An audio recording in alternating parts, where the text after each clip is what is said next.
Hello there. A pleasant day to all of you. Welcome to the Institute of Global Professionals Free International Webinar. Thank you for joining us in this wonderful day. I hope that you will be able to stay with us until the end of this webinar. My lovely audience, I would like to welcome you all in IGP's Free International Webinar. I will be your host for this evening. My name is Abet, a proud teacher from Philippines. I am honored to be your host for today. I am proud to be associated with IGP as a global volunteer. I am delighted to welcome you all for the Institute of Global Professionals free webinar. Thank you for joining us today. It is my humble request to all of you to stay with us until the end of the program, for I assure you that everyone will have many takeaways and payoffs for this webinar. From time to time, you may like and comment on this webinar. Don't forget to like, share, comment, and tag your friends in the comment box. Let's watch together as we learn together. We believe that the power is gained by sharing knowledge and not by hoarding it. Once again, I am Abet, your volunteer host from IGP. Every day, many new participants are joining us. So allow me to give you a little concept about IGP.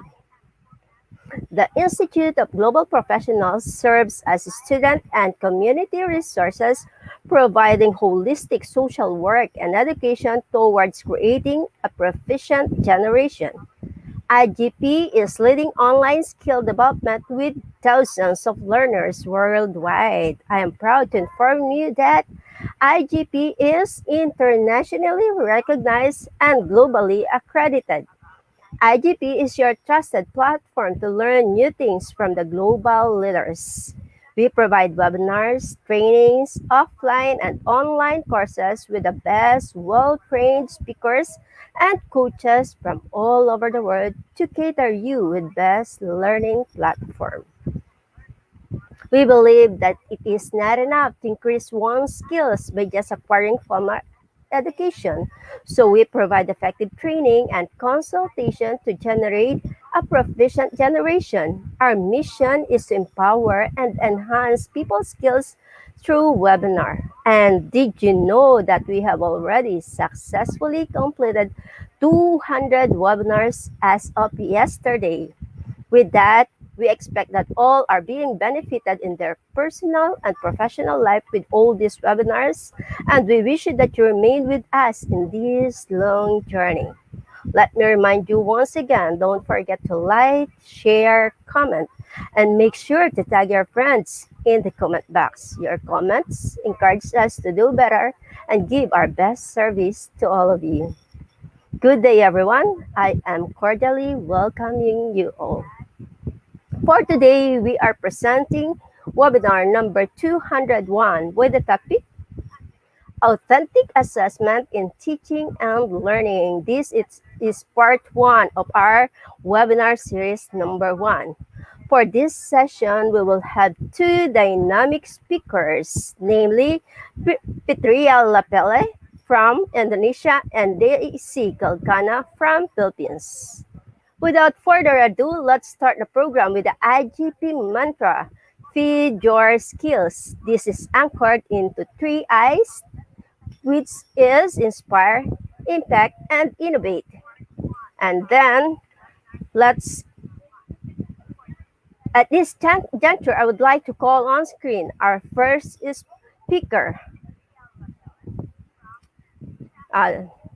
Ms. Daisy Galgana is a licensed professional teacher, a graduate of Bachelor of Science in Secondary Education, major in English at the University of Assumption, Philippines. She has graduated Master of Arts in Education, major in Administration and Supervision, and she has earned units in Master of Arts in English. Currently, she is taking up Doctor of Philosophy, major in Educational Management. She is also a resource speaker with specialization in English communication art skills, teaching English as a second language, and educational management and leadership. She is an event host moderator, local and international, a trainer in Methodology 1, holder of events management. Also, a certified trainer of events management. She is an awardee of Outstanding Teacher of the Year with Excellence Awards of Senior High School Teacher awarded by the LED Philippines. She is also a BIP member of Leadership and Education Academy and Development in the Philippines. Let us all welcome with virtual round of applause Miss Daisy M. Galgana. Hello, Yes, good ma'am. day. Hello, ma'am. Thank you for the very generous introduction. Thank you so much. Okay. Welcome to IGP. I believe this is your first time and we couldn't wait to hear from you. Could you Yes. please share your screen? All Let's right. see.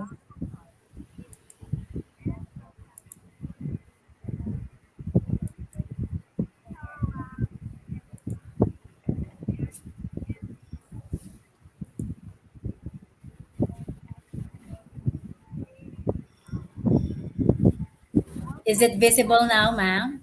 Yes, ma'am. We could see it. Okay, once again, let's give a warm welcome to Ma'am Daisy M. Galgana. The floor is yours, ma'am. Yes. All right. So, good day, everyone.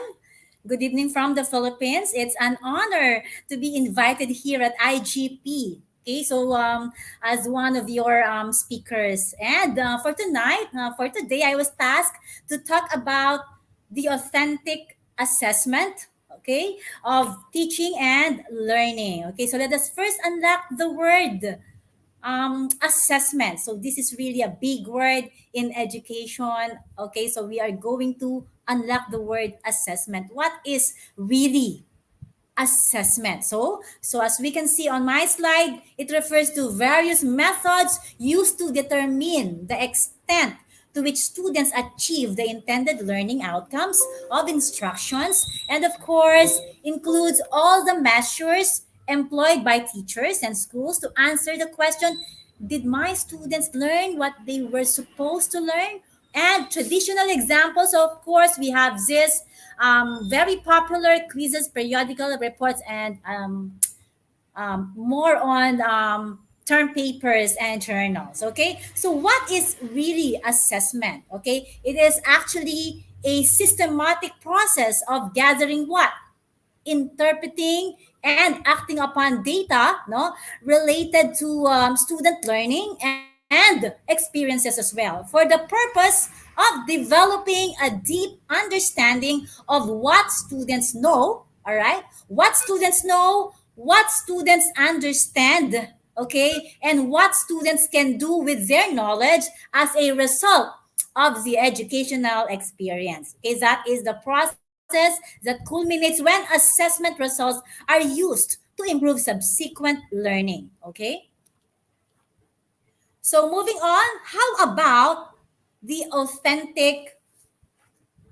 learning or authentic assessment? So, as you can see in my slide, authentic assessment is an alternative to traditional assessment. Okay, it evaluates students' abilities in real world context and aims to develop and measure multiple skills, just like cognitive skills, ability to work collaboratively, and written and oral expression skills instead of rote learning and passive test taking. Therefore, values the learning process as much as the finished product. Well, when we say authentic assessment, this is the idea of using creative learning, okay, creative learning experiences to test students' skills and knowledge in realistic situations. Okay, so we have to take note on that, no, realistic situations.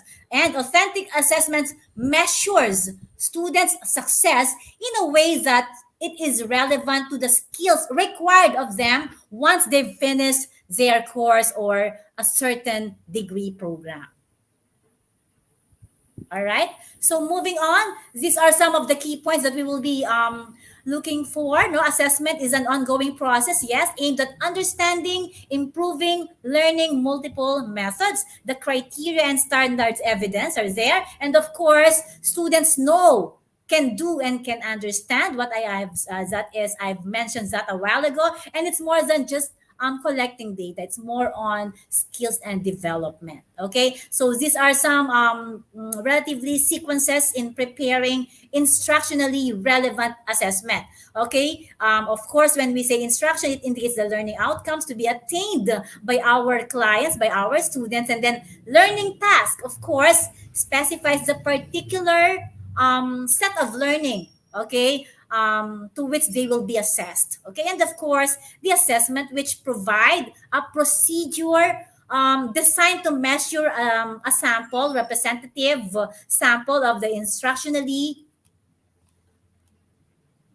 relevant learning task. Okay, so you see, these are just some of the sequences in traditional learning. Okay, now let's go on to the importance of authentic assessment. Okay, so since we are talking about authentic assessment, this is something very beneficial for everybody, especially to educators. Okay, so we are talking about realistic, okay, something realistic assessment for our students, no? So when we say authentic assessment, to find out what the students know. Okay, so that is why we have knowledge there. And then to find out how students go about the task. Okay, how are these students, they are going to work on this. And then that is what you call the process. So we have the knowledge, we have the process, and we have the performance. Okay, to find out what the students can do, on how well they can do it. Okay, and then of course to find out how. Okay, so let me just go back to my slide to find out how students feel about their work. Okay, so are they being motivated or not? Okay, so when we say assessment, authentic assessment, these are measures, okay, on you think of a profession which require you to some direct demonstration of relevant, okay, related, congruent skills before someone or a student can be employed in a particular field. Okay, so why are we going to use this kind of authentic assessment? Okay, so let me just tell you about what is student assessment for. What is this for? Of course, to help us design, we educators, to help us design and modify programs to better promote learning and student success, and to provide more definitions and benchmarks as well for students' abilities and skills that will enable them to act more coherently. That is why there is a question in our mind, why use? Okay, why use authentic assessment? Okay, so aside from that, this is also to provide feedback. All right, feedback, guidance, and mentoring to students so as to help them better plan and execute their educational programs. And that is why we have this curriculum. All right, and of course to provide improved feedback about students learning, to support faculty in their work. Okay, now before we move on to the functions of assessment, okay, so let us now have this question, why use authentic assessment? Okay, because when we say authentic assessments, they capture constructive nature of learning. Of course, we cannot simply be fed knowledge. We need to construct our own meaning of the world using information. So we have to gather, and we have gathered, and what we have taught on our own experiences with the world. Okay, so as you can see, these authentic assessments as well integrate teaching, learning, and assessment.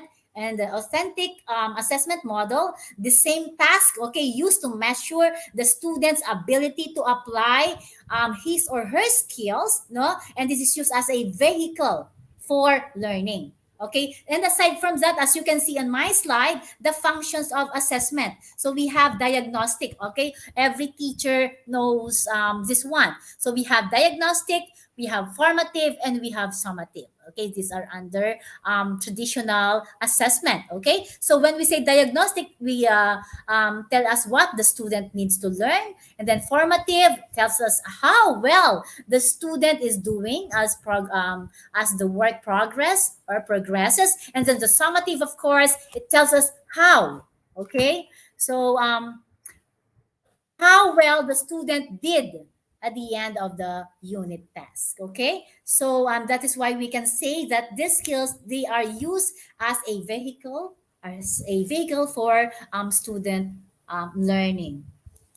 Okay, moving on. So what can be assessed? No, if there is, or if there are functions of assessment, so what can be assessed? So number one, of course, we have the learning characteristics of our students, their ability differences, their learning styles as well, no? And then the student motivational characteristics, their interest, and then self-efficacy and good orientation. Okay, so again, aside from integrating teaching and learning assessment, when uh, when presented with a real world problem, no, to solve, students are learning in the process of developing a particular solution. Okay, so we teach them how to do it on their own. Okay, it is called learning in the process of developing a particular solution, and then teachers, they are just facilitating the process. We are just there to facilitate, and then the student solution to the problem becomes an assessment already on of how well the students can meaningfully apply the different concepts. You see, that is really what we call the authentic assessment. They do it on their own, and then they just have to identify and understand, and then they try to discover something on how they can meaningfully solve the problem and meaningfully apply the different concepts that they want to use. Okay, so of course there are some criteria in choosing an assessment method. Okay, so in the traditional way, of course, it should be reliable, valid, should be simple to operate, and should not be too costly, and it should be seen by students and society in general. And it should be very beneficial for all our students. Okay, so again, moving on for the authentic assessments, this one, it provide the assessments provide multiple paths. Okay, multiple paths to demonstration, because we all have different strengths and we all have different weaknesses. Okay, and our students, as we can see, they have this individual differences. Okay, so on how they learn similarly, on how they are different in how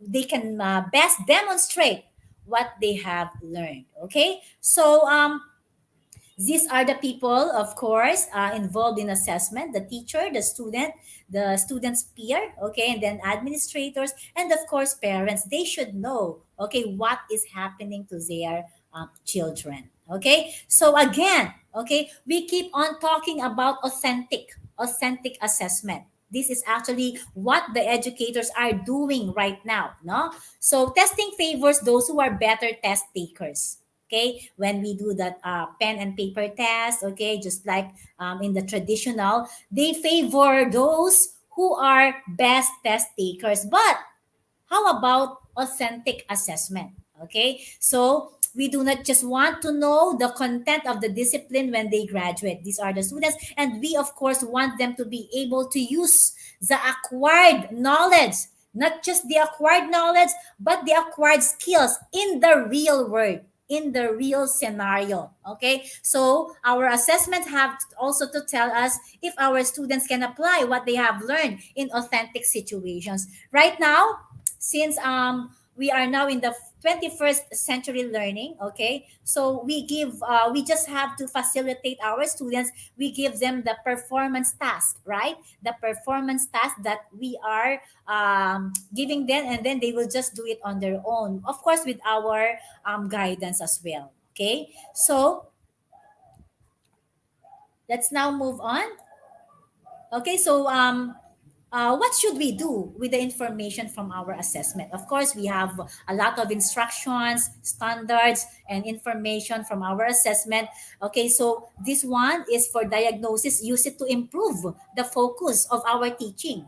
Okay, so we have to check on how are we going to teach, on how are we going to facilitate, on how are we going to guide our students, and of course use it to focus students attention, no, regarding their strength and weaknesses. You see, students, they have different styles in learning as well, no, and then of course to improve our program planning, no, our curriculum. Okay, and this is under program assessment. And of course we can also use this to tell the parents, to inform their parents. Okay, so those are just some of the information on why are we doing authentic assessment. Okay, so in the traditional way of assessment, we have this classroom assessment, informal assessment. Teachers, they just spontaneously observe, no, the performances of their students, and then like for example, doing or asking maybe thought-provoking questions, and then listening to them, to their discussions, and then conducting the students. Skills and knowledge about it, no, and then of course we have this another one, the formal assessment, that is planned already in advance, and then we use to assess a predetermined content, okay, or a skill domain. Okay, that's the strength, and of course it allows us educators or teachers to evaluate all students systematically, no, on the important skills and concept that they have to um, uh, undertake. Okay, and it helps the teachers as well to determine how well students are progressing. This is actually the main standard. Okay, to determine how well the students are progressing over the entire school year. Okay, um, moving on, okay, aside from the classroom assessments, of course, we do have the performance assessment. And this is okay in line with the authentic assessment, because this is an assessment that elicits and evaluates actual performances of the students, of our students. Okay, just like for example, they do drawings, experiments, term papers. Okay, so solution to authentic problems, and even behavior on how our like for example in PE, the time trial for running a mile, and on how they do recite a particular poem or acting, no, in theater arts. Okay, so this is more on performance assessments. So this is something very important on how to create authentic assessments. Okay, so we must be obliged on how to create something like this. And of course, we have this what we call step number one, no, to identify the standards, like goals. No, of course we should have our goals. We should have our objectives, yeah? And these are statements of what students should know and be able to do. However, these particular standards are typically more narrow in scope and more amenable to assessment than goals. So students will be able to add, for example, numbers, two-digit numbers correctly. So you see, we are setting standards already, no? Okay, and after setting, identifying all the standards, you have to select what kind of task, what kind of authentic task. So you must find a way that students can demonstrate, on how they can demonstrate that they are, for example, they are fully capable of meeting that particular standard. Okay, so the language of a well-written standard can spell out what a task, what a particular task that a students can do, no, to demonstrate their mastery of it. Okay, so after identifying the standards and then selecting what particular task are we going to give them, of course we are going to identify the criteria for that particular task. Okay, so it's not enough that you know the standards, that you have to select the authentic task. You must identify the criteria for the task. Okay, and then in identifying the criteria for the task, you have to ask, what does good performance on this task look like? Or how will I know if they have done a good job on this particular task? And then the criteria, of course, there are indicators of good performance tasks on a particular learning outcomes. No, so now let us identify the criteria for the task. Of course, we have characteristics of good criterion. No, clearly stated. With a brief observable statement of their behavior, no, maybe written in a language language students understand, no, and of course the standard of which the student will conduct. For example, a task, uh, an example of task is banking transactions, like for example banking transactions. Okay, so the task is how are they going to deposit or withdraw cash checks at the bank criteria, no, selects needed slip for this, and then they fill out the form with necessary information alone, no, and then endorses that particular check, and then locate the teller, something like that. You see, we are giving them something to do, no, that they can do on their own. Okay, so we have a lot of examples on this, not just doing that particular task. Of course, every teachers, every educators, they have their own task to be fulfilled by their students. But with all of this, okay, with all the performance tasks that we give to our students, the number four um, uh, step is the most important. And everybody knows this one. This is creating the rubric. Because when we give authentic assessment, when we give a particular task, okay, we have corresponding rubrics for that assessment, for that task. Okay, so you have to create the rubric once you have identified the criteria that you want to look for as indicators of good performance. So after that, you decide whether to consider that criteria analytically or holistically. So what is holistic rubric? Okay, so there are different kinds of rubrics. Just like for example, holistic rubric, and then we will be talking about like for example in English, the accent. Okay, the student's accent is very much affected. No, just like for example in the intonation, difficult to understand. No, so the student's accent is evidently very much affected by intonation. So we can say it is fairly understandable. No, this, I'm talking about the holistic rubric. It is fairly understandable, or it can be the student accent is very understandable by a Native American.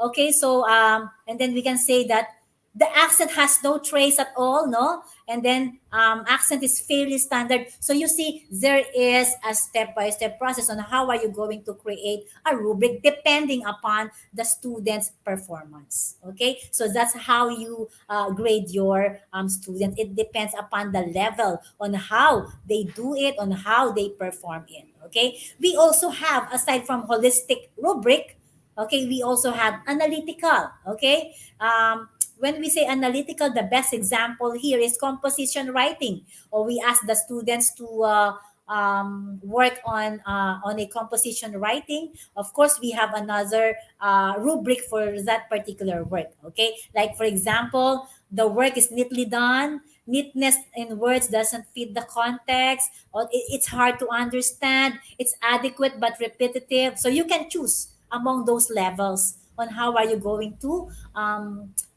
grade, okay, or assess your students. Okay, that is why creating a rubric, which is depending upon a performance task that you are going to give to your students. Okay, so you see, this is really something very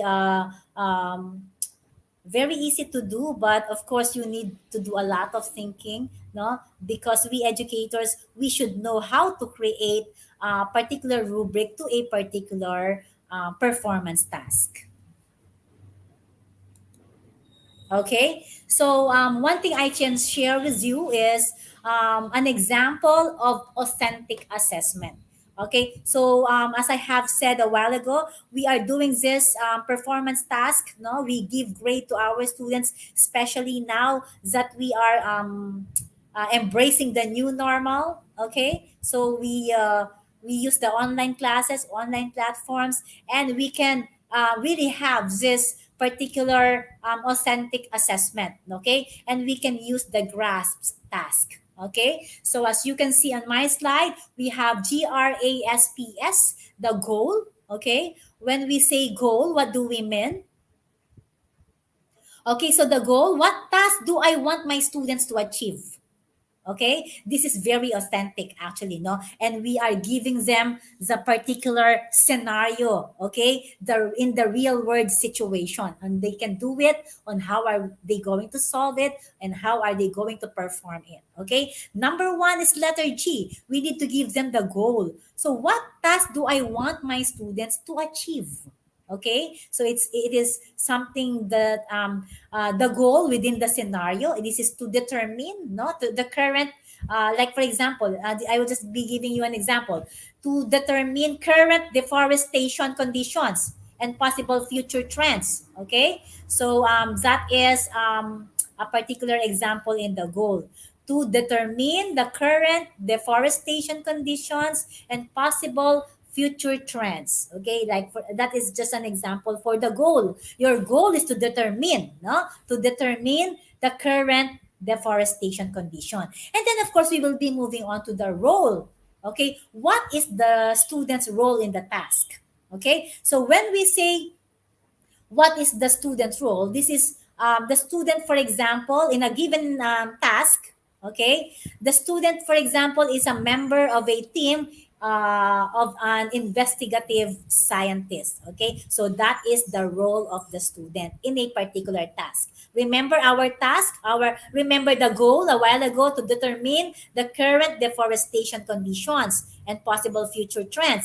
And then we talked about the role. What is the student's role in the task? Okay, so in that particular goal, the task of the student and the role of the student is, for example, a member. The student is a member of a team of an investigative scientist. Okay, now let's move on to to the audience. Who is the audience? The student's target audience. Okay, so the target audience here is, we can say that the United Nations, for example. Okay, the United Nations Committee. So those are the audience of our students. Okay, and then we have the situation now. Okay, which is the very important task. Okay, so the situation is, what is the context? Okay, what will be the challenge for our students? And then in a very simple understanding or explanation, S is the situation or the scenario we're in. Uh, we will inform, for example, inform the United Nations Committee the effects of deforestation in on the Papua New Guinean rainforest, and convince them to follow the recommended action plan. So that would be the situation, because we are talking about the goal a while ago, to determine, no, the deforestation, and then the role, they are investigative scientists, and then the audience, we have the United Nations committee, and then the situation now is for them to be able to uh, inform, no, the scenario is to inform the United Nations committee about the effects of deforestation. Okay, now let's move on to the performance. What will students create or develop regarding our example? Okay, now we can say that the performance that our students will do is, remember, the P is the performance or the product, no? The product is clear and complete action plan. Okay, so that would be the performance of our students in the given G, in the given role, in the given audience, and in the given situation. Out of that, determining the deforestation, for example, in that particular place, the product that they are going to do is a clear and complete action plan. So they will come up with an action plan, no, with regards to the situation that they have been through. Okay, with regards to the challenge that given to them by their facilitator, and then of course the standard. Okay, so this is actually we've done it a while ago. The criteria or the rubrics, the standards. This is the standards by which the product will be judged. How are you going to grade your students based on what they have done on this particular authentic assessment? Okay, so the letter P, which is they will be judged, the standard, they will be judged if they are, for example, the detailed and fully supported recommendations in an action plan. Okay, so they both have completed all the action plan given based on the given goal, based on the given role, audience, and based on the scenario and the performance that they have done. Okay, so you see, this is the very best example of authentic assessment, giving our students the skill to develop, to give solution to a particular problem. Okay, if you can try, if you will try to compare this on a pen and paper assessment, it is really something very different. We are molding our students and giving them the scenarios that they can do something out of their own capabilities. Okay, so that is why it answers the question, why authentic assessment? Okay, so it is clearly said that authentic assessments evaluate how students are learning the course material and the subject matter over time, and then very different to traditional assessments such as quizzes, exam. No, okay, so when we say assessment, we evaluate, okay, the skills of our students. Okay, so authentic assessment views learning as a process. Okay, because we follow the process a while ago in grasp. Okay, according to Weller, no, standardized assessments only require test takers to recognize, no, and recall the information. But authentic assessments, on the other hand, okay, they often ask students to analyze, not just to memorize in the traditional way, but in the authentic assessment, we ask our students to analyze, to synthesize, actually, to synthesize and apply, okay, and apply what they have learned in a substantial manner. Okay, so I guess we can help and we can teach, we can mold our students by giving them authentic assessment, because we are opening their minds, we are opening their heart in a scenario wherein somehow someday they will be in that particular situation, so they know what to do. All right, and of course, when we do this, our students, they can create a meaningful process on their own. Okay, so authentic assessments, therefore, it offers a far more direct evidence than of the traditional way. Okay, so I guess most of us teachers, we use this authentic assessment.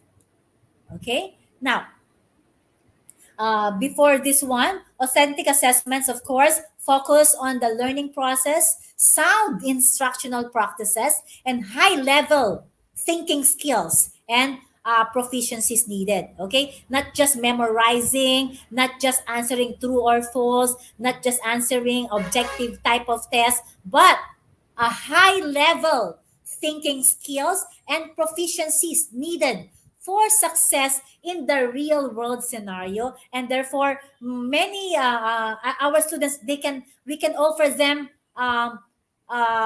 exposure as well, no, and give them huge advantages over those pen and paper assessment. Okay, so remember, authentic assessment evaluates whether the student can successfully transfer the knowledge and skills they have gained in a classroom to various contexts, to various scenarios, and then situations. Okay, so remember this one, the authentic assessments in teaching and learning, and they do not have to be chosen over traditional assessments, of course. No, we can also use traditional assessments. We can have a mix of both types of assessments that can be effective or effective as well.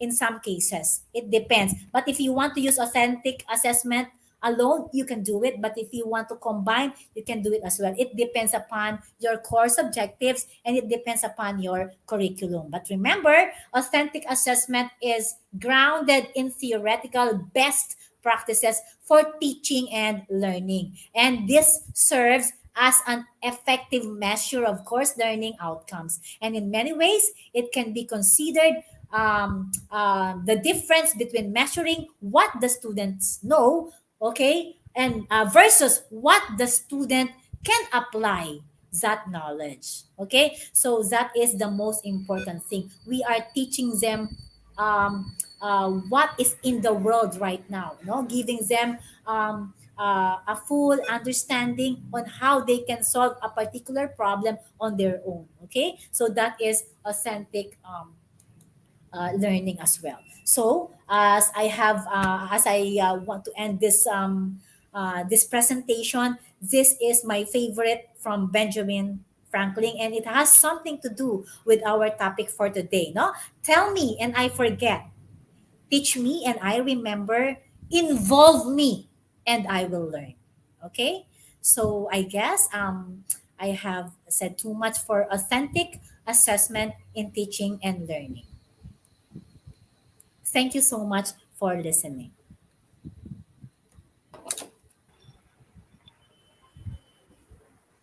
What a lovely and lots of interesting concepts and suggestions. I believe that you were able to give interesting ideas and information about authentic assessment as a vehicle for student learning.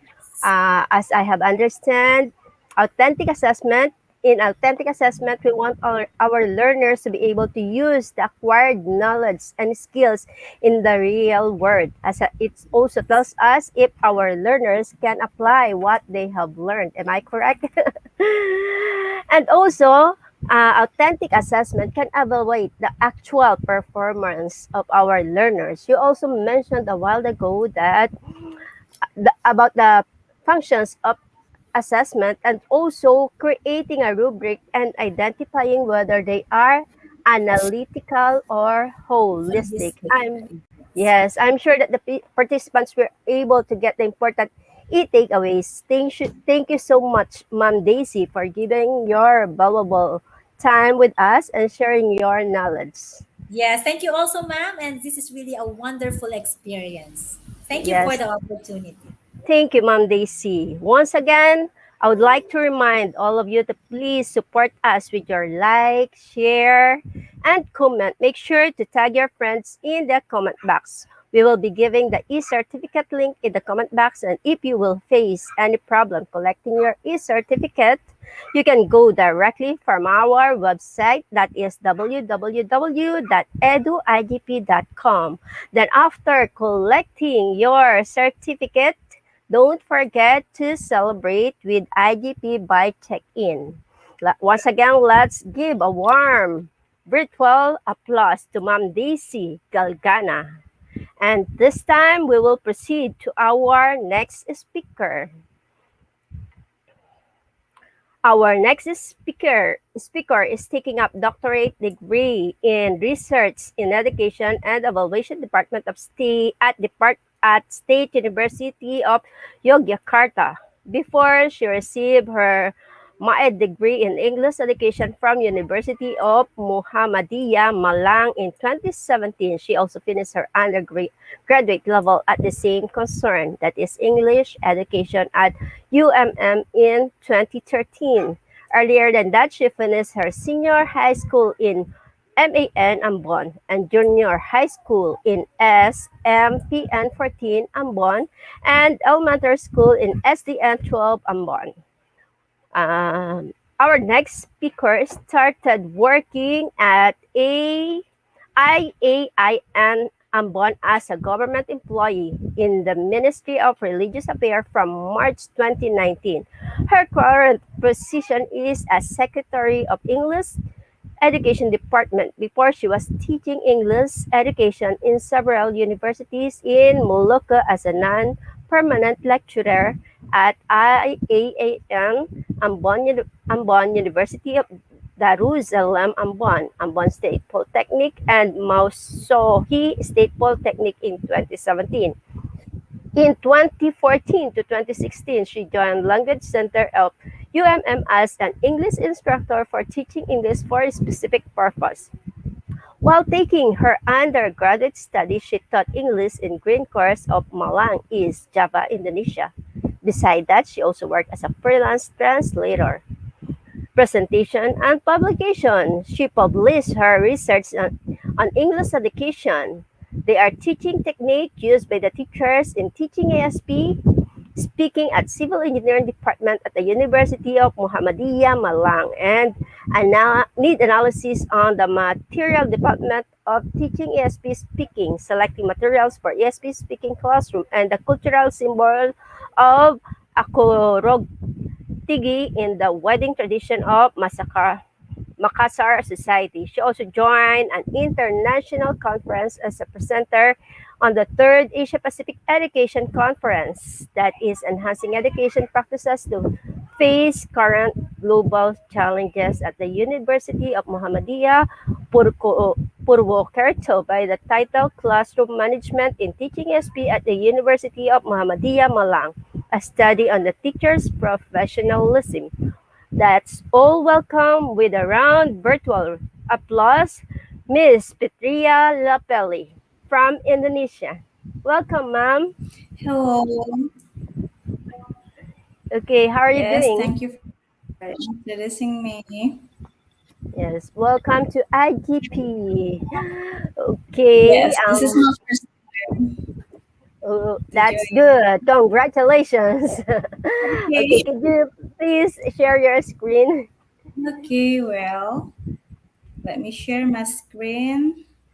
Okay, we can't hear to wait from you, ma'am. Okay. Can you see my screen? Yes. Okay, that's great. Let's give another virtual warm welcome to Ma'am Petria. It's your time now. Okay. Thank you very much, ma'am. And good evening, everyone. And today I would like to share something related to teaching and learning. And is this nice occasion, I would like to share about authentic assessment. Uh, Talking about authentic assessment, of course, it is a part of teaching and learning process that is, we can say that it is the very important part because by assessment, by assessing something, assessing the task, assessing our students, we know that whether our material reach the successful or not, whether our teaching and learning process is a success or not. And before conduct the assessing, of course, we have to um, create like good material. And of course, related to authentic materials, authentic assessment, we before should create the authentic material. So this is because authentic material and authentic assessment has a correlation. Okay, well, talking about assessment, actually assessment just apart from evaluation. So the border word or very wider from assessment is evaluations. And in the evaluation itself, there is assessment that we can gather more informations to judging something. We can gather more information for know our students' ability, not only the knowledge, not only the proficiency, but something, but also we know about their skills, we know about their characteristic. This is an assessment. So by conducting assessment, we can do evaluation, and in evaluation part, we can make a decision. So evaluation actually not only about the task. Evaluation actually not only about the materials, but everything. Evaluation is about the way teacher evaluate their teaching technique, evaluate their material selected, evaluate their material development, and so on. And in assessment, so there is also something like giving score that we call is measurement. So measurement is a part of assessment. In measurement, we need such kind of instrument to measure our student task, to measure our student project. And measurement itself, it has a criteria such as, for example, we want to assess our student skills in speaking. So the rubric or the instrument that we need to assess speaking skill is some criteria related to speaking, like the fluency, the intonation, and the accent, and etc. Okay, so assessment itself, it is related to evaluation and also measurement. And in measurement also, we know that there is test and non-test. So we can conduct measurement by conducting test or non-test. And also in test, we have like objective test and also SI and so on. Okay, well, so in assessment, before we go into authentic assessment, we first know about assessment itself. Assessment is the process of gathering information from a variety of sources. Yeah, the sources is vary, and also the technique is vary to get the information itself. For example, is by giving the assignments to our students and instruct them to doing a demonstration or creating a project or perform something and give them a task. By doing that, this is the way a teacher gather the information or can take more information about our students' ability, our students' proficiency, our student skills in learning process, and intended to provide descriptive feedback that guides effort for improvement. That is assessment, and can be done by teachers, peer, and individual students. So assessment itself not only can be done by the teachers, but also peers and individual students. The teacher, when teacher want to assess the students, they can give a test. They can interview the students. They can make a rubric. They can give like a list of questions to know about the students. Because why not only the test? Because actually to assess something, not only about student understanding, not only about student knowledge, but also the teacher can assess student characteristic, uh, students' politeness, discipline, and so on. Responsibility, it can be assessed, of course. And when the students want to assess something, and then the instrument or the rubric, it should be correlate with the thing that the teachers want to assess. Also peers. Peers the assessment conducted by peers, for example, classmates, the teachers can ask some questions to students' classmates related to the student characteristic, because classmate doing interaction with the students. So, for example, and one students have some friends, and the friends is being asking by the teacher about this current student's characteristic or habits or something like that. If the teacher want to assess the characteristic of a certain student, or the teacher can doing direct questions, can give direct question to the student itself. That is individual students. So assessment can be that not only by the teachers, but also by peers and individual students itself. And assessment is ongoing and supportive, means that it is runs not only in a certain day, not only in a certain time, but ongoing all the process along, all the process of teaching and learning.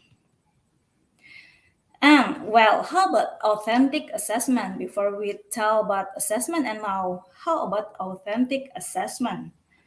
Authentic, it relates to something origin. It relates to something, yes, authentic, of course. And assessment that is authentic means that it tells about the real word. So authentic assessment is, of course, related to what actually happens in the reality. Yeah, so not only like some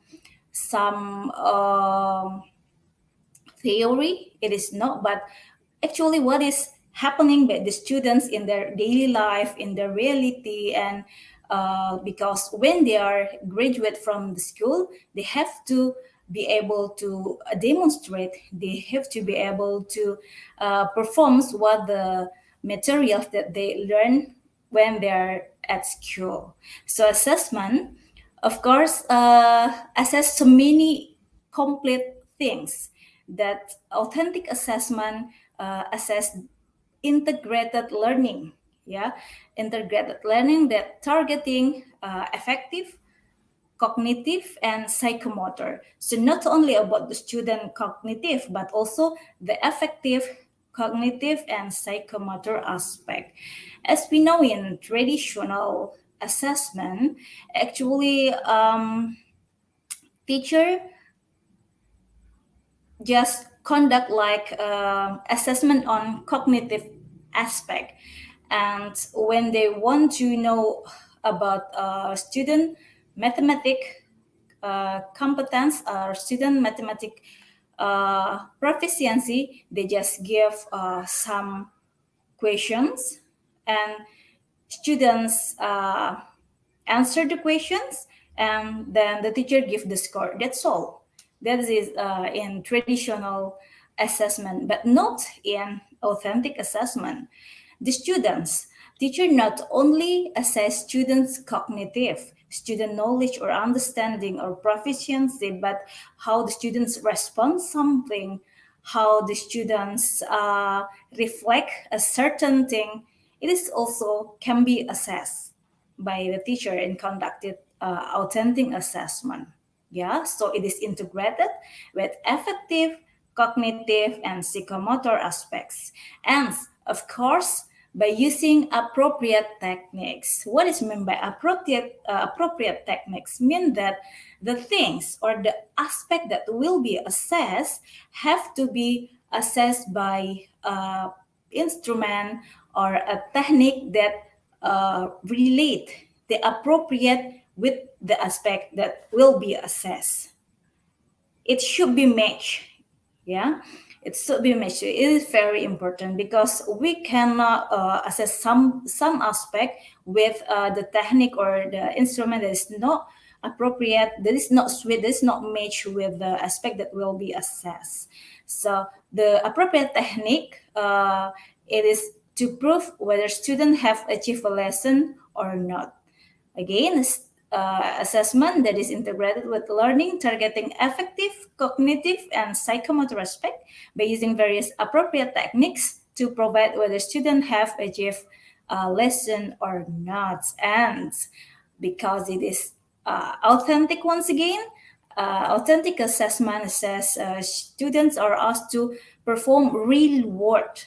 Yeah, so what's happened in student or real life or reality, they have to perform, they have to demonstrate, so it can be meaningful application for them when they are learn something that they really happen, they really do it, it will be fossilized in their character.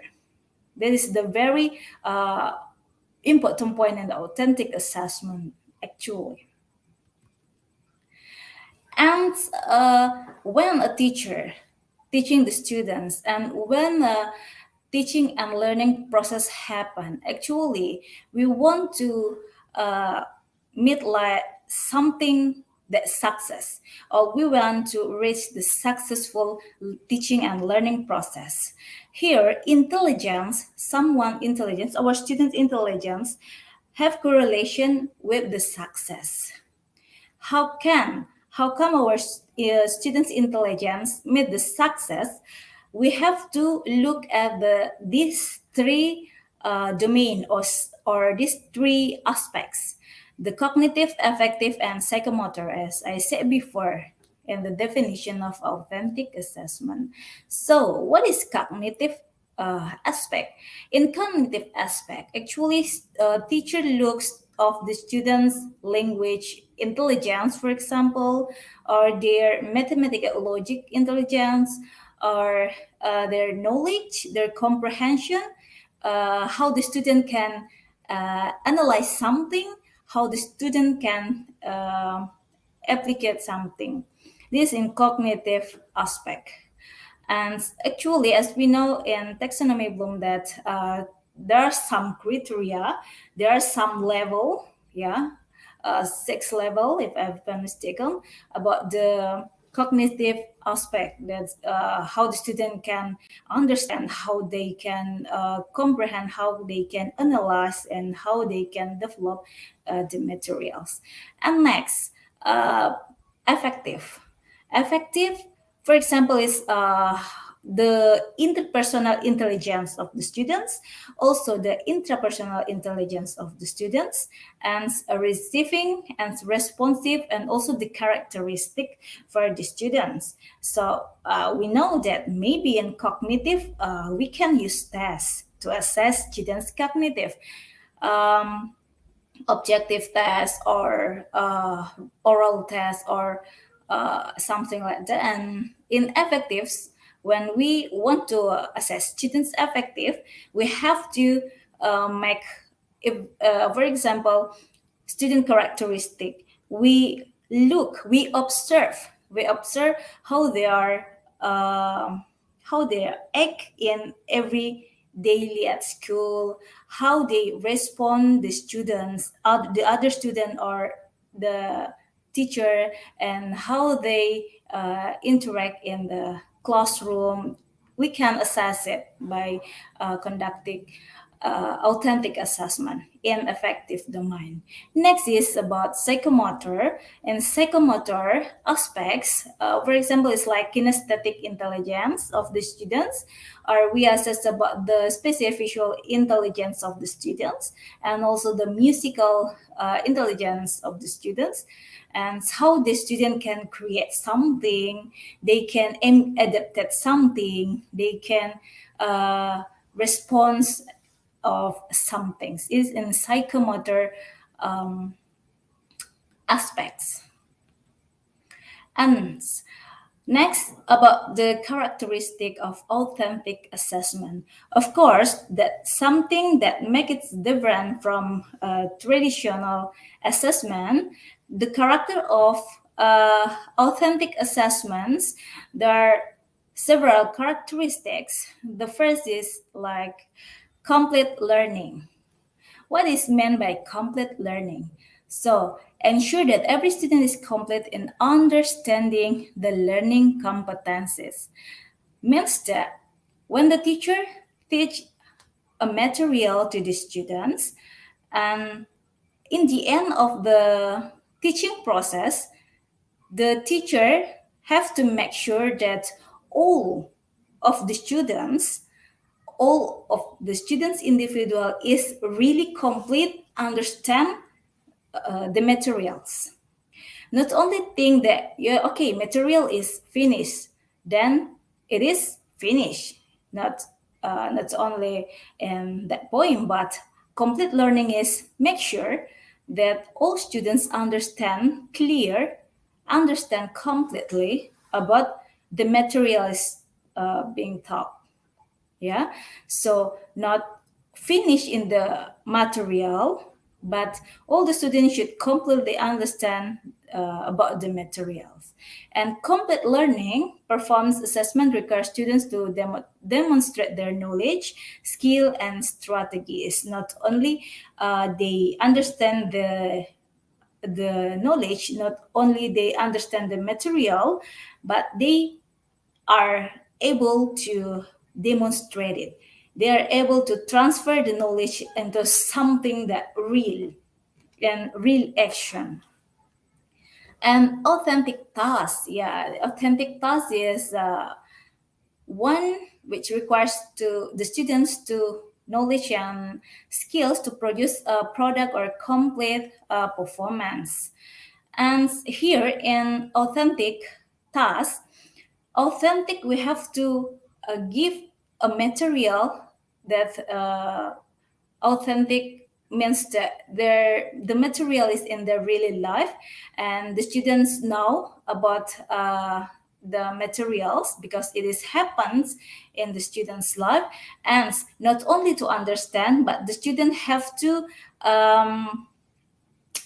use the material to solve the problem of their life. For example, where the teacher learn about a formula.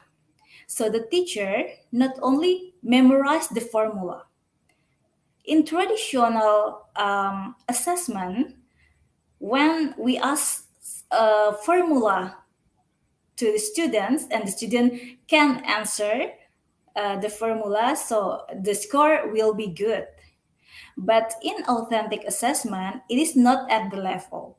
So the level is higher, means that the student have to using not only memorize, but the student have to use the formula to solve a practical problem in their life.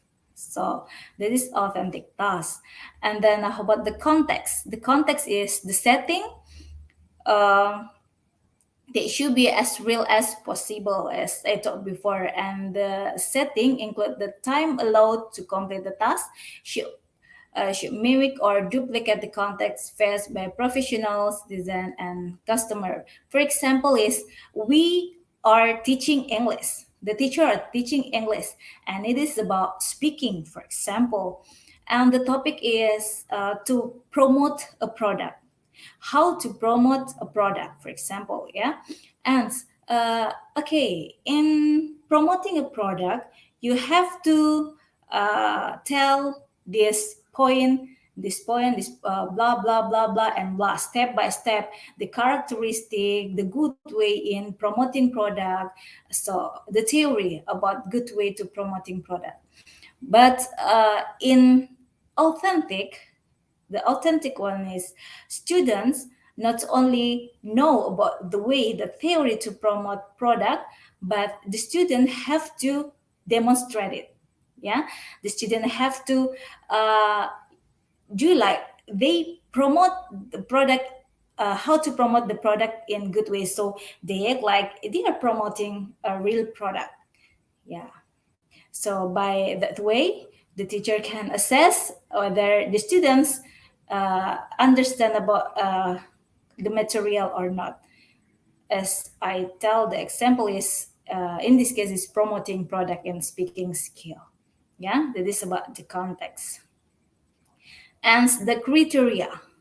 The criteria here, should be just using criteria which are similar to those used to judge adults who perform or produce. Means that the criteria are needed in assess something.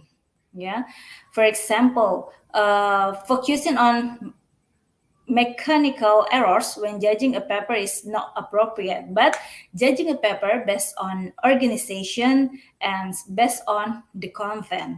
Yeah, so when we have to judge our students project, when we have to judge our students task, we have judges based on the criteria.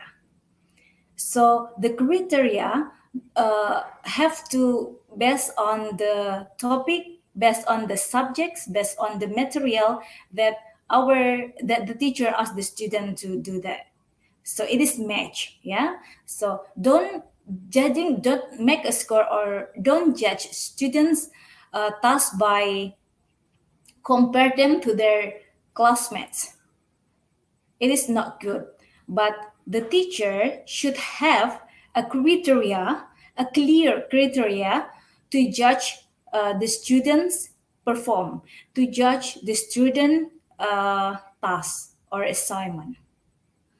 Okay, and we know differences between traditional and authentic assessment. In traditional, it is just like we ask our student to select a response.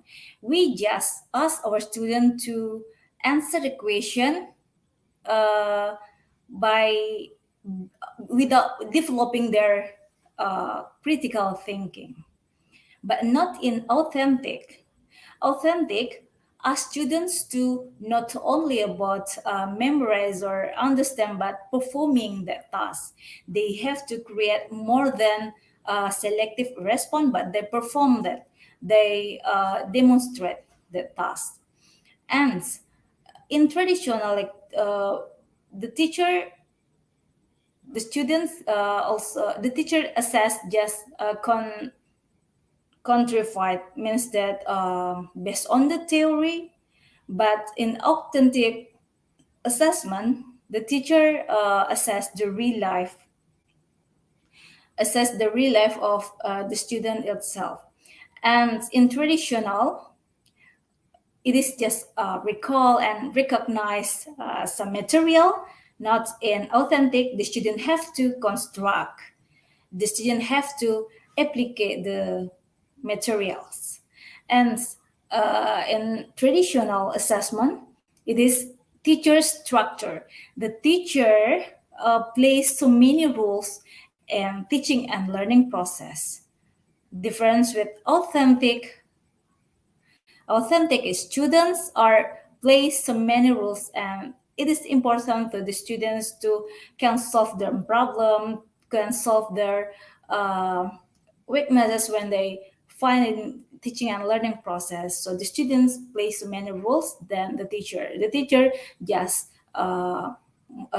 like a guider, but the students who play so many roles in authentic. And in traditional, there's indirect evidence. Different with authentic is direct evidence. So they show the direct one. Okay, this is the example of the kinds of tests that we use to our student to assess our student. The difference is also between traditional and authentic assessment. Usually in traditional, the teacher only give multiple choice questions, matching, gap fill or short answer questions, true or false questions, final test, and standardized tests, answer question at end of a chapter, and fill in the blank. It is in the traditional that we know that these kinds of tests is it actually do not develop our students critical thinking. In authentic, it is more than in traditional. So the test can be carrying experiments, SI such as letter writing, portfolios, interview, teacher observation. Yeah, this is a technique to assess our students. Yeah, interview, teacher observation, conduct a primary research, debate issues, and write purposefully. You can see so many difference between traditional and authentic, and how authentic can really develop, increase, and improve our students' critical thinking, our student characteristic, our students' ability in teaching and learning process. So very complete in authentic assessment. They assess so many aspects. It assesses so many domain. It assesses so many parts of our students and teaching and learning process. And these kinds of assessment can create a successful learning, teaching and learning process. Okay, well, this is the aspect and assessment technique and also the instrument that can be used in authentic assessment. When the aspect is knowledge, so the technique to assess it is it can be by a written test, yeah, and written test is the instrument is show answer or essay. Yeah, it is a written test. Is to measure our students' knowledge.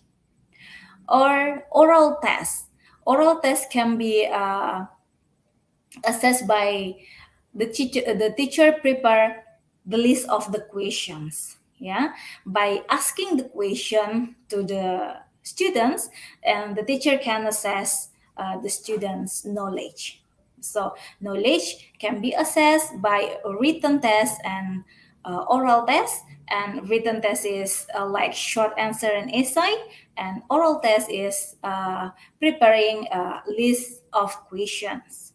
And next aspect is when the teacher want to assess student skills. Yeah, skills. The teacher can use performance technique. So ask the students to perform something, to perform their task. As I give the example before, they can, if the teacher want to want to assess students' ability or student skills in speaking, and then ask the students to perform something in speaking, like promoting product. And in performing a task, there are two instruments: limited performance and pre-performance. Limited performance mean there are a certain criteria about the performance, but in free means that there are no certain criteria. It's just free without any criteria to assess students' performance in skill. Next aspect is about attitude. How to assess our student attitude. So the technique that can be used to assess this is non-test. Yeah, it is different with knowledge. Yeah, that use test. In attitude, the technique that we use to assess it is non-test. How about the instrument to assess non-test? We can use observation. We can use journal notes, so read the journal of the students, checklist, self checklist, the students self checklist, or checklist others mean the students classmate. Okay, and yeah, performing a task. Authentic assessment asks students to demonstrate understanding by performance a more complex task, usually representative of more meaningful applications. Yeah, as we talked before about authentic assessment, that performing a task is really measurable about the our student, that they are completely understand about the material or not. So the successful one is our student not only know that, not only understand that, but they can perform. They can perform that material. They can develop into a task, a good design, and they can perform it. Next is real life scenario. So authentic assessments, like in life, ask students to demonstrate proficiency by doing something again and again. It's have to measure their proficiency by what that our students conduct after they get the material. And next is construction or application of the knowledge. So, authentic assessment often asks students to analyze, synthesize, and apply what they have learned in a substantial manner, and students create new meaning and process as well. And next is student structure and flexible. Authentic assessment allows more student choice, means that a student that decides everything in this, student that control their learning, student that decide what they should do in the learning. And even when student can choose their own topic or formats, they are usually uh, have multiple ways to create a product or performance. So students really active in this kind of authentic assessment. And direct evidence. Authentic assessments offer more direct evidence of application and construction of knowledge. A reflection should provide more direct evidence of the skill than asking the student a series of multiple choice analytical question about a passage. Yeah, so really make the students to make their think, make the way they are think more critical, so the level is higher. Okay, so the step or the procedure to conduct authentic assessment is we have to refers to the indicators. We have to know about the core competence. We have to know about our what's actually our standard to doing the authentic assessment. Yeah, by know the indicator, so we also have to choose appropriate material. Yeah, in creating material, we have to pay attention and our student needs. Before the teacher develop the material or before the teacher select the material, they have to uh, conduct like observation or interview to the students to observe to know about what actually the student need and learn this subject. So by know the students needs and that subject, so the teacher can create appropriate material and authentic material. So by when the teacher can teach authentic material, get material, appropriate material to the students in the class, so the teachers can doing authentic assessment, give the students the authentic assessment. That authentic assessment have to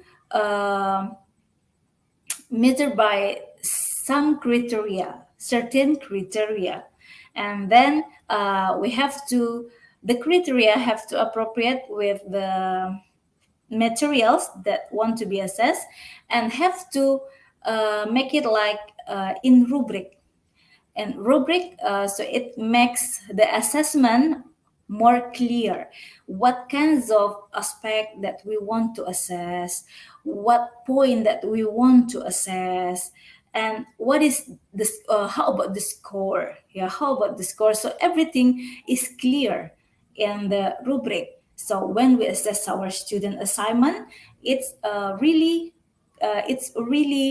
straight to the point and it's clear, of course. And this is a good assessment. This is I show you one example, and I even um, tell my students to, okay, this is a speaking subject, and the topic is the skills that I want to assess is speaking skill. And the topic is about advertisement. So I asked them to make an advertisement that's based on the following situation. You can see the situation on the box. And after that, I asked them to present their advertisement that they create on the class, and they can develop their thought, they can develop their ideas by need more information. So this is such kind to conducting authentic assessment. By this instruction, you know that I just give some clues in the box, if you can see, but then I ask them to give addition in information about the advertisement. In this example, I ask them to make an advertisement about a new hotel. Yeah, and in the hotel will be open next month, and various extravagant facilities are available. Those who come will get many kind discount. It is just the key, and other information or other attractive statement. The student have to think, the student have to develop it into a very interesting advertisement. Yeah, it is not only on that point, but I also ask the students to perform the task, the advertisement in from the class orally. Means that the student have to promote it, speak to promote their advertisement. And there is a rubric to assess and to measure the students' assignment, because it is speaking. So the teacher should pay attention, yeah, when the students performs their assignments. The student should pay attention on the student's fluency. Does the student fluent in speaking or not? So there's a point. If the student's good in fluency, and then the score is 2. And then pronunciation. If the student good in pronunciation, and then the score is 2. And how about the accuracy? Of course, if the student is good on it, so the score is also 2. The clarity of the content, the clarity of the information, the advertisement also give the score 2. And how about the performance skill? If it's good, so the score is 2. So the total of all aspects in this rubric: fluency, pronunciation, accuracy, clarity, performance skill, total of that aspects, if the students good at all of them, so the total score that the students will get is 10. Yeah, so this is the way to conduct authentic assessment, that it's really clear in the instruction, clear in the rubric for measuring and assess our students assignment. And there are several advantages to conduct authentic assessment. They are focused on analyzing skill and integrating knowledge, and develop creativity and reflect real world skill with knowledge, encourage collaborative work, develop writing skill and oral percentage, and direct assessment of learning activities and learning object. effective. And the last is quote, a single assessment is not enough to provide an overview or information about the ability of a student's knowledge, skill, and attitude. Benjamin S. Bloom. Okay, that's all from me. Thank you very much for listening. Thank you so much, ma'am. That was indeed jam-packed with information. A while ago, you discussed about assessment as a process to gather information, to provide descriptive feedback, and it can be done by the teachers, peers, and individual students. And then you discuss about authentic assessments as technique to prove whether students have achieved a lesson or not, thus demonstrate meaningful application of what they have learned. You also differentiated traditional assessment from authentic assessment. That was really good and very interesting. You also discussed about procedures in conducting authentic assessment. And lastly, you discussed about the rubric for authentic assessment. Truly, we have learned a lot from you. We are so grateful for your marvelous presentation. And this webinar is truly valuable for all of us because you shared lots of interesting, bright ideas. Thank you so much, Ma'am Petria Lapelli, for giving your valuable time. Yes, Ma'am. Thank you for giving your valuable time and sharing your knowledge to us. Thank you, Ma'am.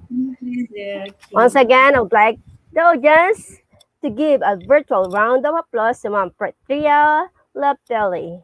And also, I would like to remind everyone that we will be giving the e-certificate link in the comment box. And in case you face any technical issue, because there are so many participants who are accessing our link at the moment, you can collect the e-certificate direct from our website, that is www.eduigp.com. Then, after collecting your e-certificate, please don't forget to celebrate with IGP with your check-in. Thank you so much to our dearest speakers of today's webinar for your love.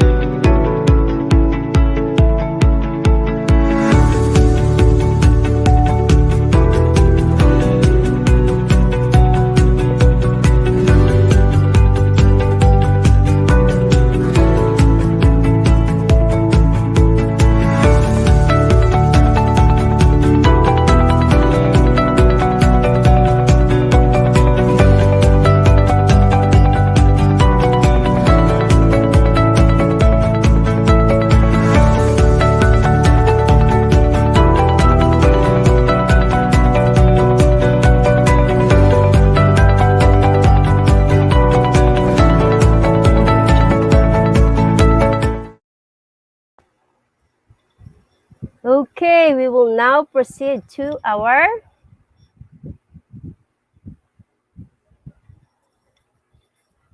quiz competition. Please join our quiz competition. There are lots of participants who are joining already. You may join us, guys. This will be fun. Come on, join us.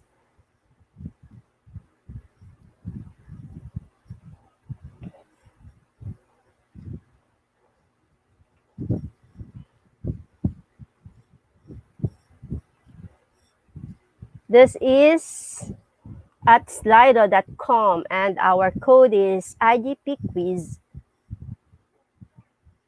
There are already 100 participants who join the quiz.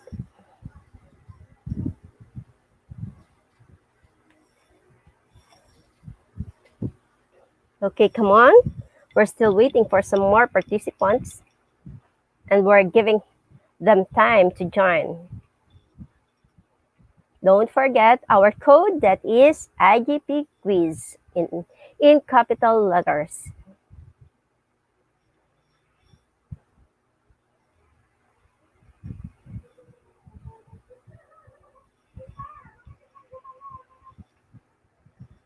We have now 121 participants.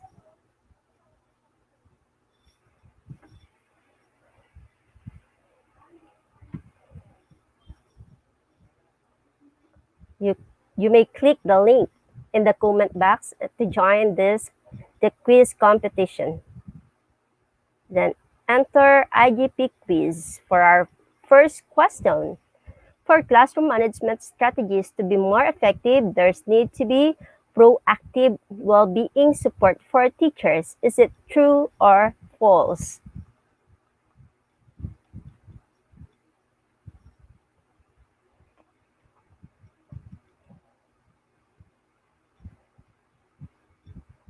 And the correct answer is true. Okay, 99% get the correct answer.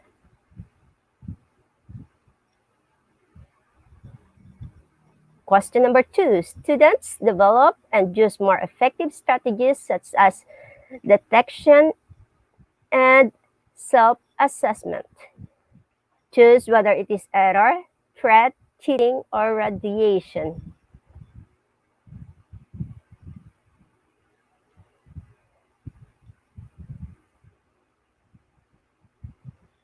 And the correct answer is, let's see, error. Okay, Janice is leading the board, and we have 168 participants by this time. Teaching in the moment is an effective strategy in teaching how to express feelings. Is it true or false? We have 171 participants now.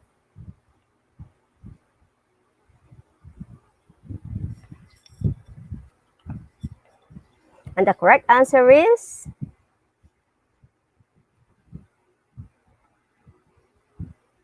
true. 91% get the correct answer. Juan Miguel de Luna is leading the board. Example of high-impact teaching strategy for differentiation are single goal, explicit teaching, feedback to students, or all of the above. What is the correct answer?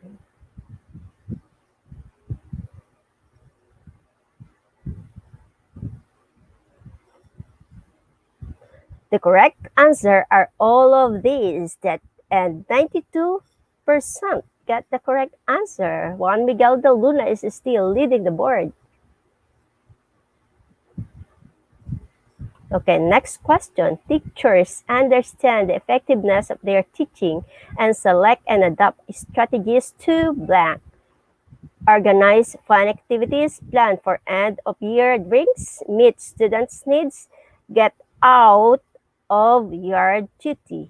What do you think is the correct answer? The correct answer is, I was not able to see the correct answer. Teaching the information to someone else is never an effective way to study. Is it true or false?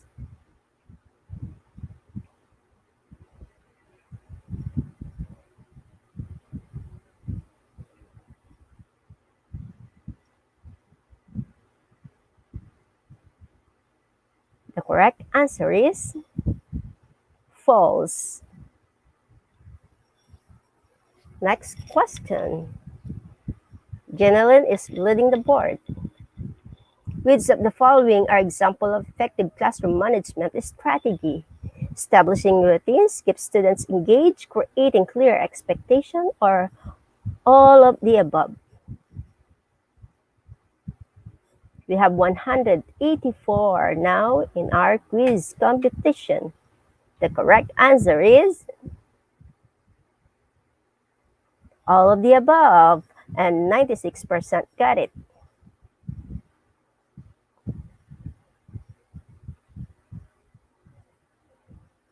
Jeneline Soriano is leading the board this time. Teaching circle is blank.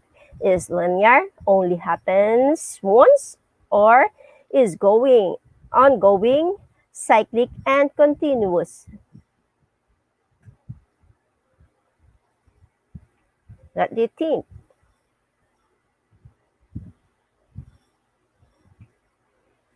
correct answer is ongoing, cyclic, and continuous. That is teaching cycle. Jenny Lynn Soriano is still leading the board. Below are effective learning strategies, except assess before teaching, motivated to learn, offer appropriate choices, or sleep before teaching. What do you think is the correct answer?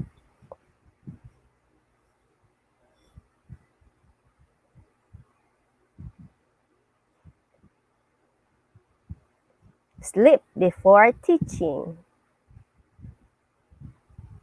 That is not good.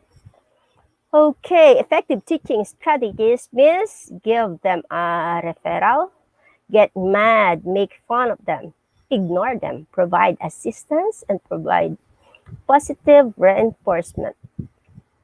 What is effective teaching strategies?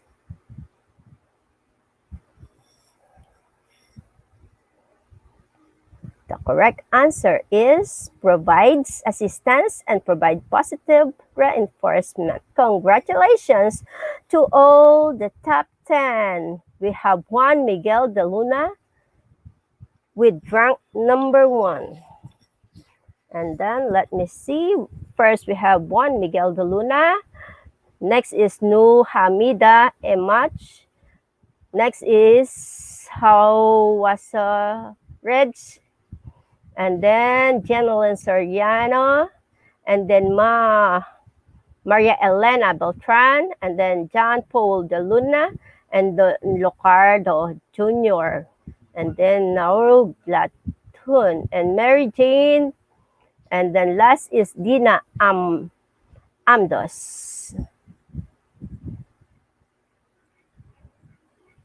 Congratulations to our top 10 winners for our quiz competition. You will be getting your quiz competition certificate. Our top 10 is Rika May Lacson. Number 43. Yes. 10 over 10 is Rika May Lacson.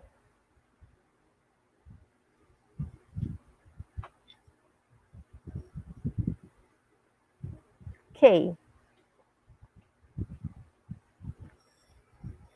Rika May Lacson got 10 over 10. Okay, congratulations again to all our winners of the quiz competition. We will now proceed to our question and answer portion. Okay,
once again, let us welcome back our two speakers for today's webinar, Ma'am Pitria Lapelli and Daisy Galgal.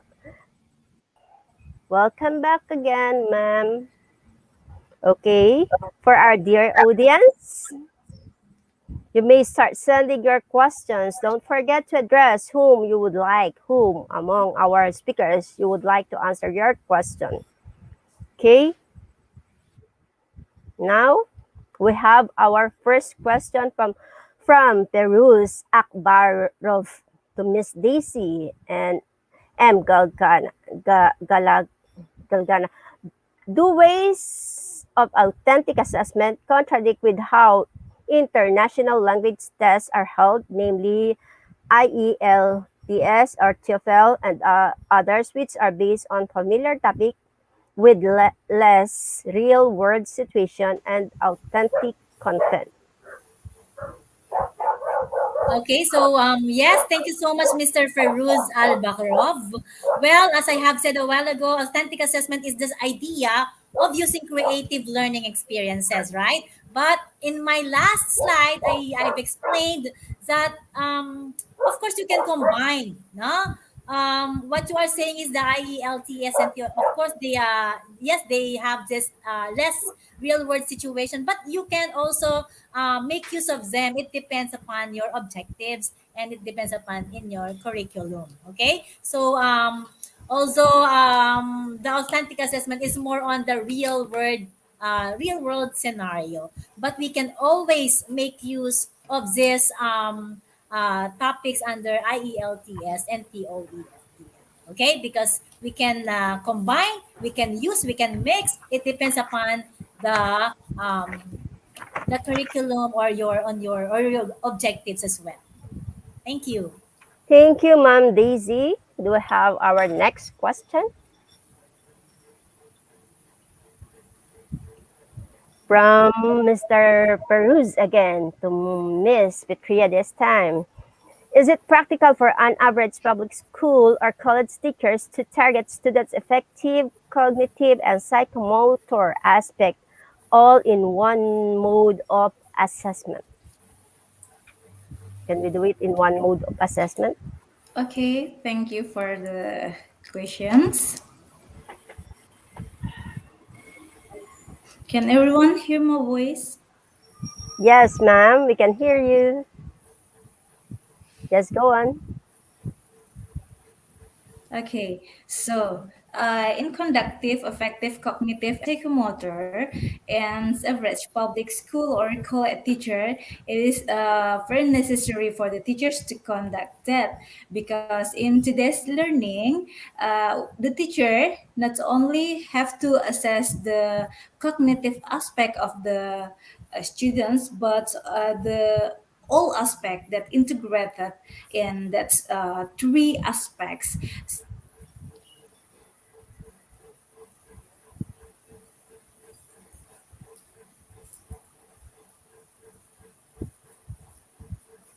Okay. I think she's having some internet problem. Ma'am Daisy, would you like to say something about the question? Important. Okay. Okay, This,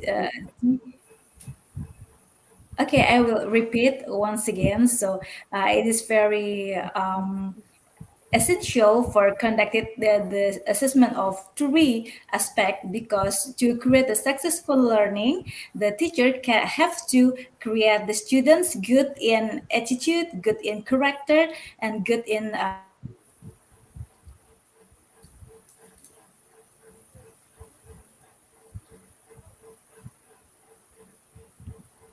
okay.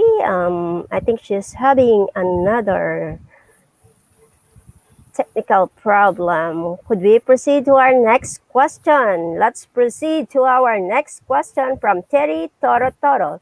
To both our speakers, how do you use authentic assessment in distance learning? Okay, Ma'am Daisy, would you like to answer that first? Yes, thank you so much, Miss Cherry. No, as we all know, right now we are embracing the new normal, and schools are shut down, and we are having classes online. So this is a very good question. How do we conduct authentic assessment? Okay, just like in my class, okay, I am teaching senior high school students.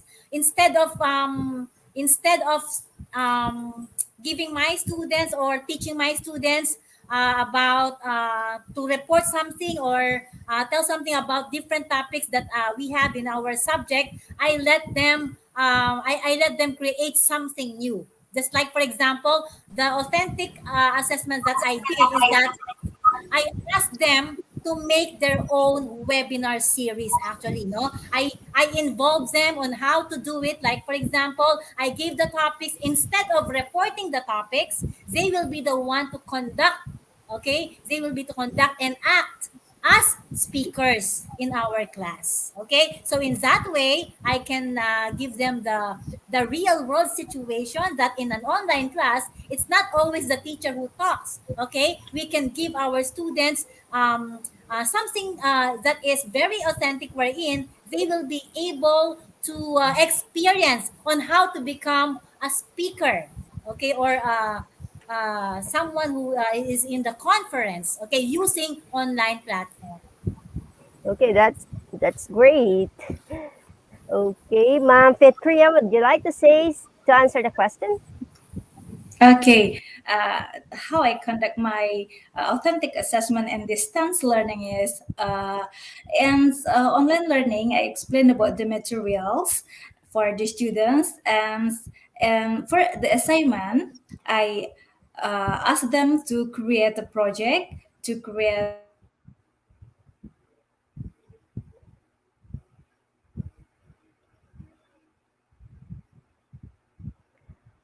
Okay, that was good. Anyway, let's proceed with our next question. This is now from Manolita Ramos Oligo.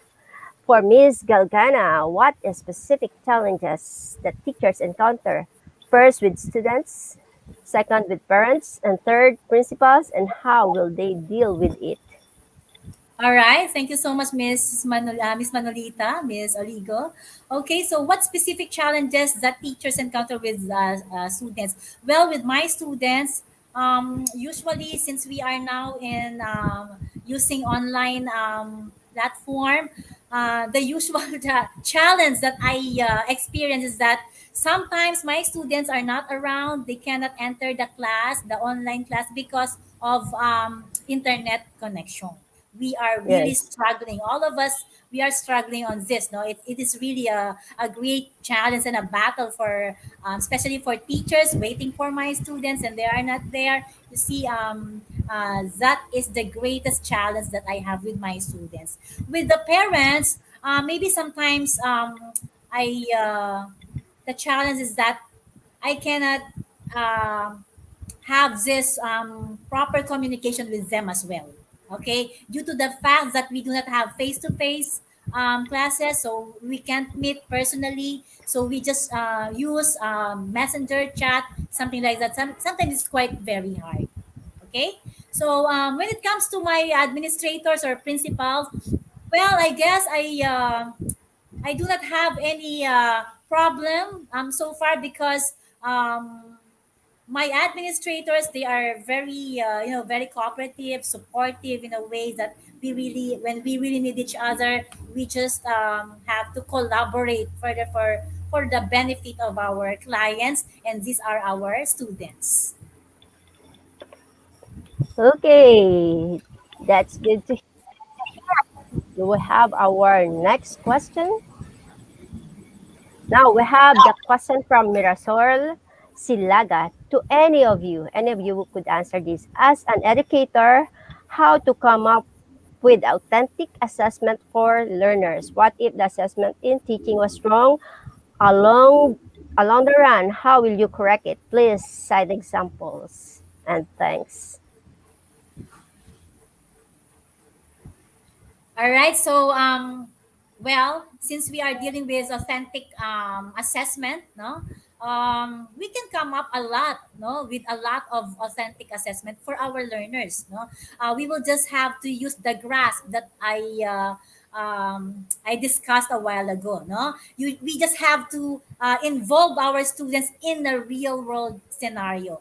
Okay, so of course sometimes the students can get it right away. So we educators, we teachers, we just have to be very patient in explaining and in giving instructions to our students until such time that they will be able to conduct and give us what we want for our students, no. And how are we going to correct it?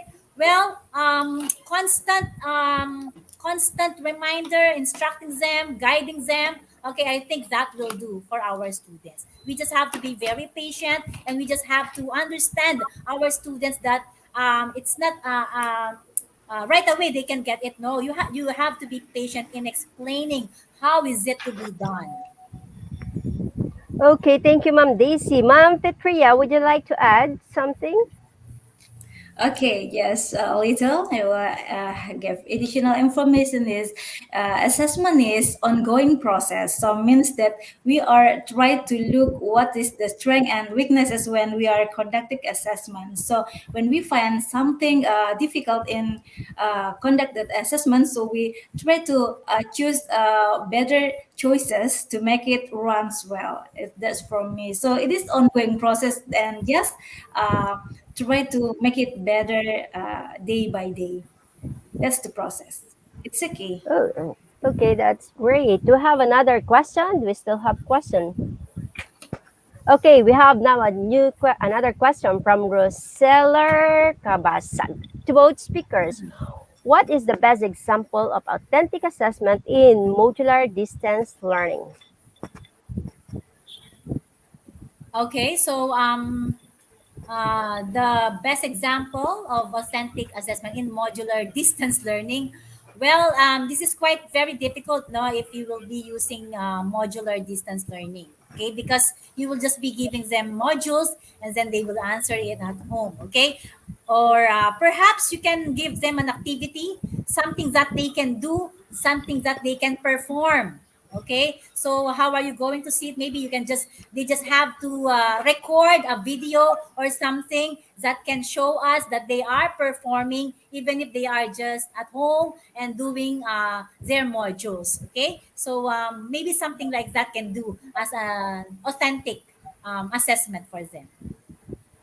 Okay, Ma'am Petria, would you like to say something? Yes. So in modular, there also have activities there, right? So we can develop the authentic one of conducting the assessment by develop the activities and the model itself. I think I have same thought with Miss Daisy, Ma'am Daisy. Okay, very good. For me, I think it depends upon the creativity of the teacher and also depends on the learning skills that are being developed. That's how we could make our authentic assessment. To Miss Petria, what are the qualities used as criteria for authentic assessment? Should teach that should that teacher should teachers give serious thought when they select a measuring instrument? What are the qualities used as criteria for authentic assessment? Yeah, actually, when we conduct assessment, we also conduct a test or non-test to assess our students. And both of test and non-test, there is we conduct a measurement that have rubric that have instrument to do that. So ideally, we have to pay attention on every criteria that conducting the test or non-test. So if you want to look for more information about conducting test and non-test, so the teacher can have a very rich information about doing the assessment. So it is important for me to make the qualities of assessment getting better. Okay, it is important for teachers to give serious thought on measuring in the measuring instrument that they should give. Do we have more questions? Let's see.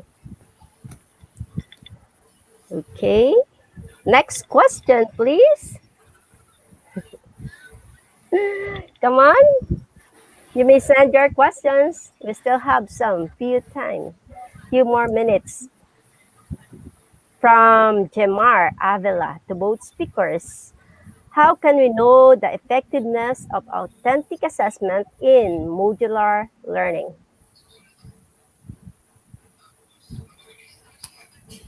So how can we know the effectiveness of authentic assessment in modular learning? It depends on the activity that you have given to your student, if it is relevant, if they were able to do the task that you want them to perform. I think it is effective if they can do it. Okay, because it depends upon your instructions and it depends upon your activity. Okay, and you will encourage them to be very creative and try to do their best in showing us authentically, okay, the activity that you've given them. Okay, nice answer. Ma'am Fitria, would you like to say something again? Yeah, actually, when we conduct authentic assessment, modular learning, or another kinds of learning, the point is we have to assess what should be assessed. That's the point. So it's what else we can say that the correlation between assessment and the material and our student competence, our student ability, it's really fun. So either in a modular learning or other kinds of learning, it still can runs well and effective, of course. Okay, next question is from Lonape Kubalan to Ma'am Daisy. How to apply authentic assessment to students with special needs? Okay, so this is a very nice question, actually, no? So we teachers, we need to be very careful with our students because our students, they are different with one another. They are unique. So when it comes to special students or with special needs, okay, so we will just be giving them some authentic assessment that is fitted to their capacity and capability. Okay, because of course these are special students. We need to treat them the way that they can be treated special. Okay, to our two speakers, thank you so much for sharing your valuable time with us. Thank you, and we hope to see you again in ITP soon. Thank you about the topic. My pleasure, Okay. ma'am. Okay, God bless you both. Announcement. We have a free international webinar daily. Fixed time 6 p.m. BST. Double bonus with regular webinar. Along with our regular webinars, we have also added webinars on every weekend. That is Sunday morning, month of October. October morning session. Date is October 3, October 10, and October 24. That is 9:30 a.m. BST. Triple bonus this time. Starting from October, we have webinar series program. You will get individual certificate for each webinar, and after submitting all certificates, you will receive a webinar series certificate. And then it is highly focused on teaching strategies, research, assessment, pedagogy, tools and techniques, professional development, and communication skills. That is our triple bonus for the month of October. Our first webinar series program has 5 parts, and today is the part 1. That is October 1, and part 2 will be on October 4. Part 3 is October 7, part 4 is October 10, and part 5 is October 26. Our topic is authentic assessment in teaching and learning.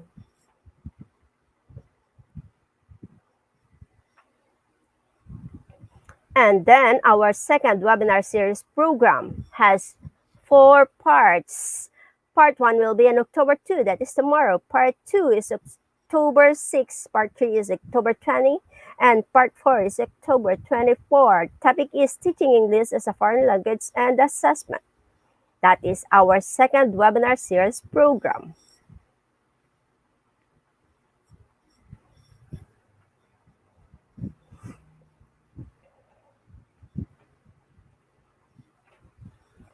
Let's see what's next.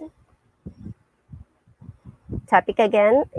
And our third webinar series, certification process at www.eduitp.com.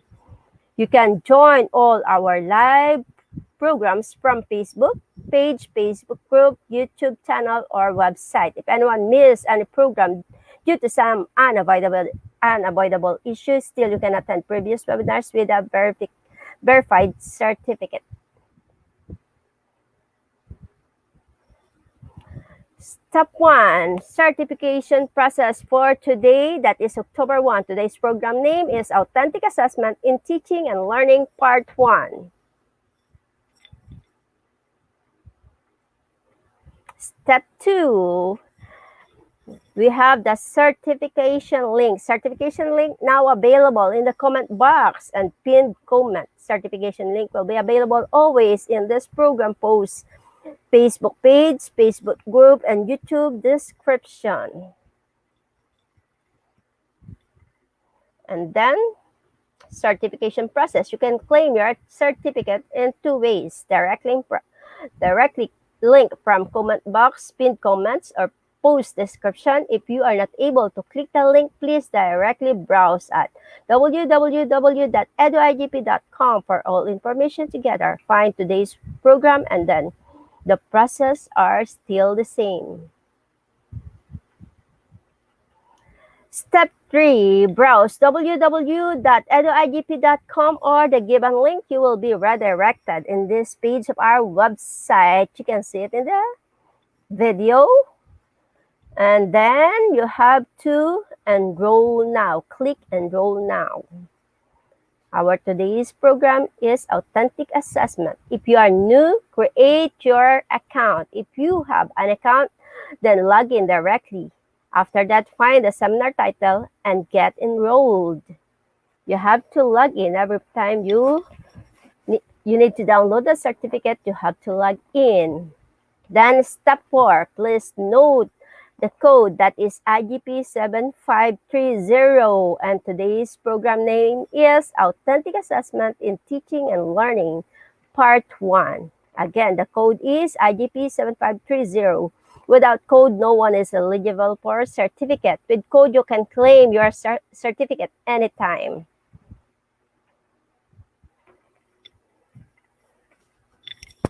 You may take a screenshot of our code that is IGP7530.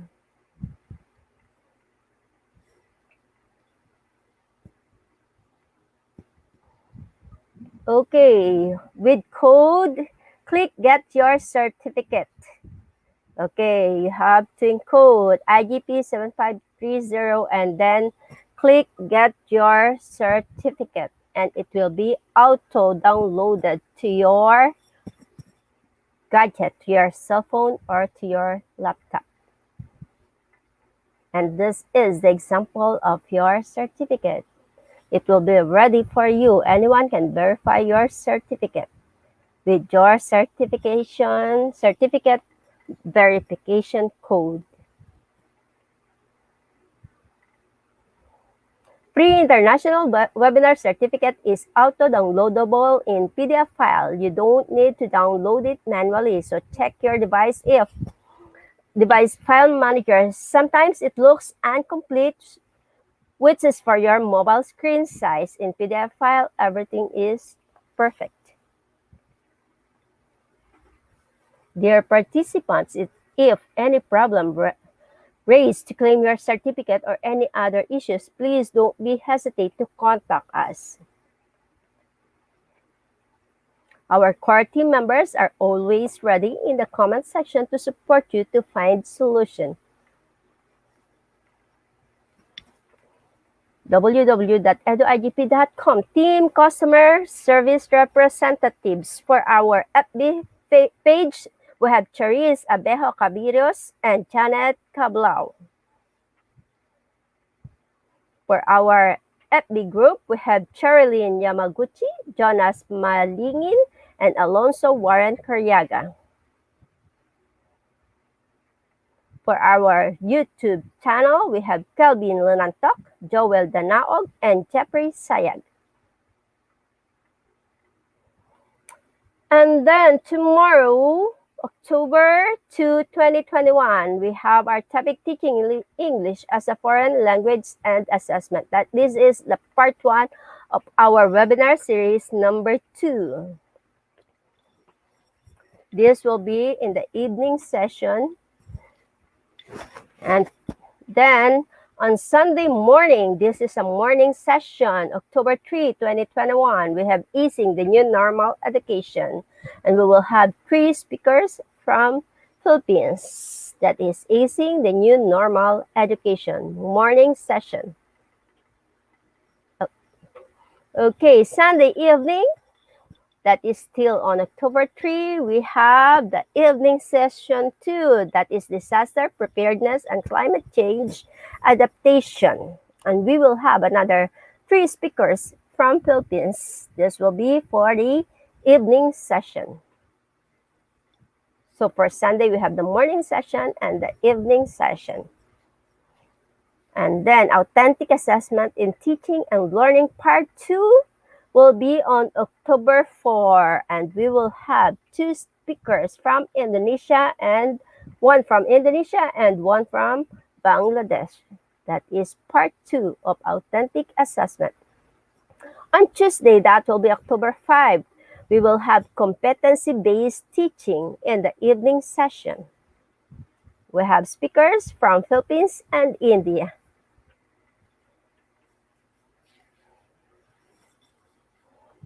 On Wednesday, October 6, we will have Teaching English as a Foreign Language and Assessment. This is the part 2 of our webinar series number 2. That it will be on October 6, evening session. And we will have 2 speakers from Indonesia. And then on Thursday, October 7, part 3 of authentic assessment in teaching and learning. Okay, we will have 2 speakers, one from Indonesia and another from India. This will be our part 3 of our webinar series number 1. Next Friday, that is October 8, 2021, is strategies in competent-based curriculum. We will have 3 speakers from the Philippines.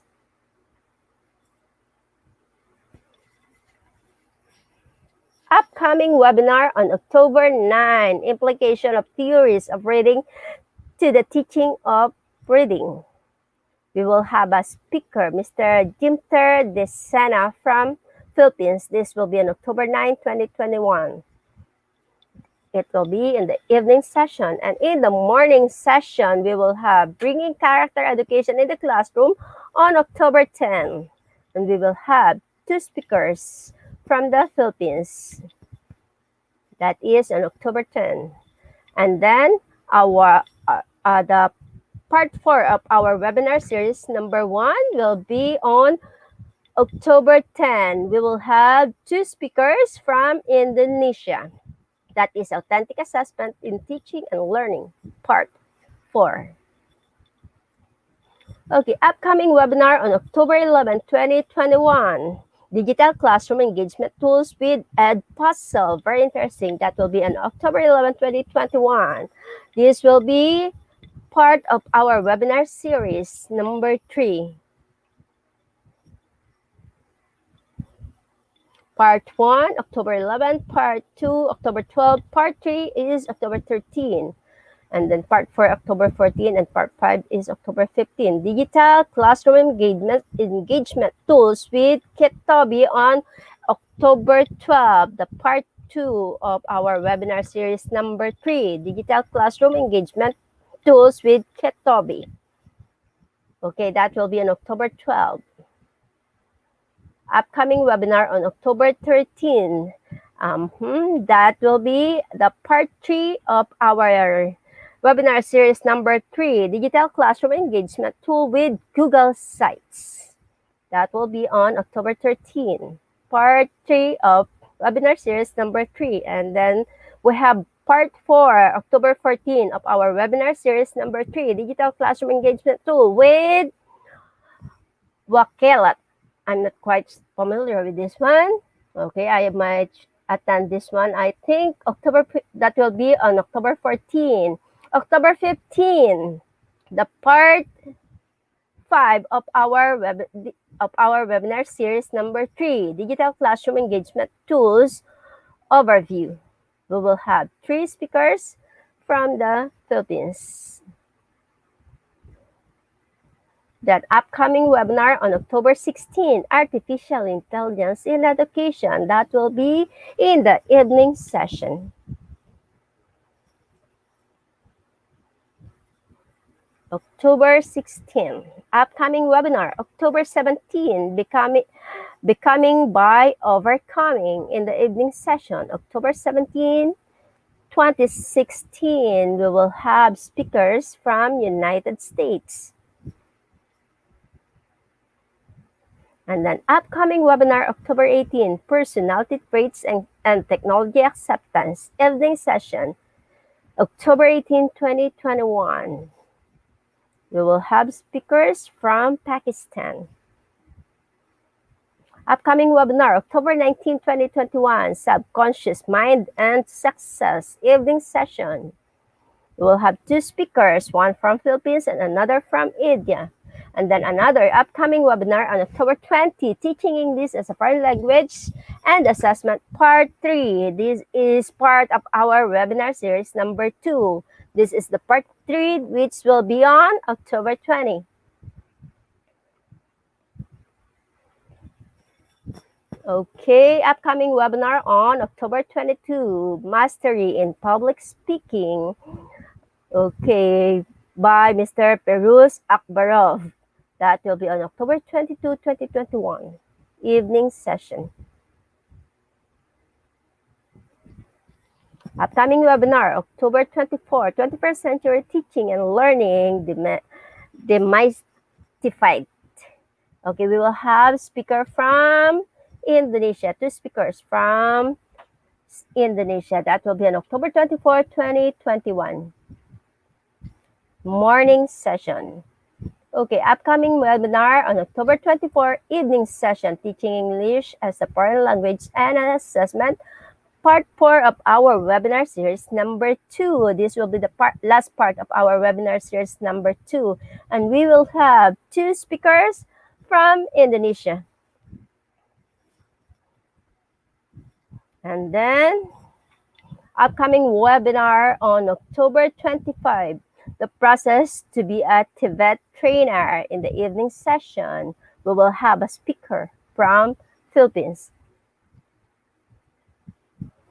And then upcoming webinar, October 26, part 5 of our webinar series number 1, that is Authentic Assessment in Teaching and Learning, part 5. We will have 2 speakers from Indonesia. This is part 5 of our webinar series number 1. Upcoming webinar, October 27, Innovative Ways to Teach Research in Distance Learning, evening session. That is October 27, and we will have 2 speakers from Philippines. Upcoming webinar, that will be on October 28, International Political Economy, that will be in the evening session, and we will have a speaker from Philippines. And then another upcoming webinar on October 29, Work-Life Balance Professionally. We will have a speaker from Philippines. This will be an evening session. And then we will have another webinar, upcoming webinar on October 30, different teaching modality. This will be on October 30, and we will have 2 speakers from India.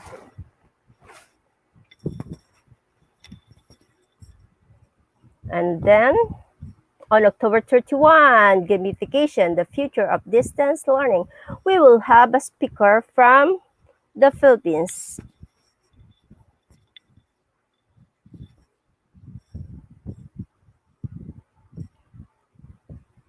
Upcoming webinar, November 2, Educational Engagement with Brain Boosting, and we will have a speaker from India.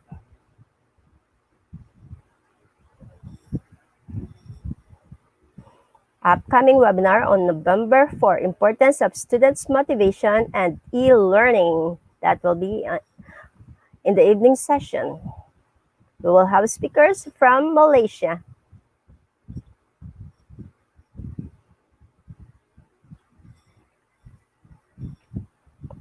And then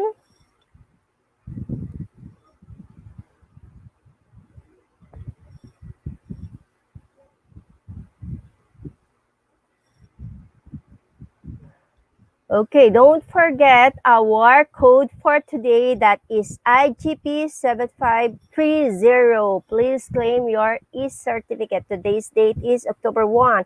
Our topic is Authentic Assessment in Teaching and Learning Part 1. Again, the code is IGP7530. Without code, no one is eligible for certificate. With code, you can claim your certificate anytime. That is IGP 7530.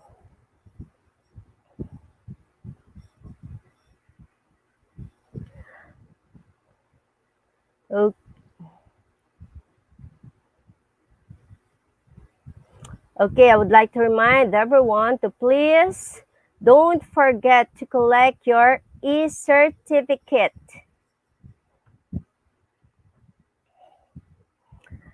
You can collect it directly from our website. That is www.eduigp.com.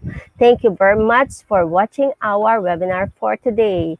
Dear knowledge seekers, from the bottom of my heart, I would like to thank all of you for attending today's session. Hopefully you have gained something new today and you will apply the things that you have learned in your life.